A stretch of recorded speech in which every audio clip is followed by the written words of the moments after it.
Niguo kugitira ururu wa rũĩ rwa Nzoia, mĩtĩ 10,000 nĩtanyĩtwo kũhandwo rwere-inĩ rwa rũĩ rũrũ, ũhandi wayo ũkĩrugũrio nĩ mũnini wa gavana mũthure wa Busia nĩwe Arthur Odera.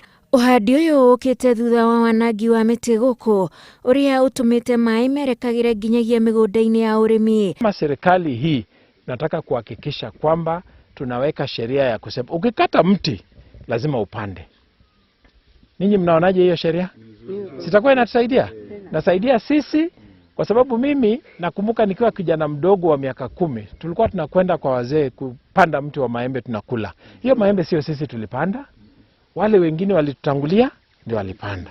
Kwa hivyo yale tunapanda saa hii itafaidi vile vizazi vya hapo mbele. Tuweze kupunguza makali ya mafuriko na pia tuweze kuzuia kingo kuporomoka na kuweza kuhitilafiana na hali ya kilimo cha wakulima wetu ambao wanafanya ukulima katika hizo maeneo. Thutha wa kũhandwo kwa mĩtĩ rũĩ-inĩ rũrũ rwa Nzoia, mĩhang'o ĩno ĩtambĩtio nginyagia cukuru-inĩ cia mũingĩ gũkĩhandwo mĩtĩ 400. Tupande miti shuleni, kanisani, nyumbani, shambani, kila pahali ambapo tunaweza kuna nafasi tupande miti.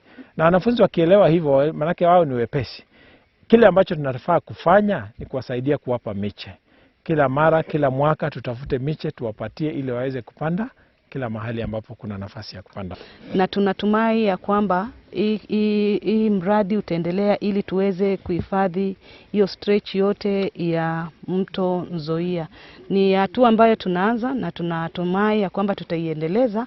Nayo mĩtĩ 1,000 nĩnyagĩtio na kũhandwo mĩciĩ-inĩ mwena wa Mudembi gĩcigo-inĩ kĩa ũmbunge kĩa Budalangi, handũ-inĩ ha Inooro TV.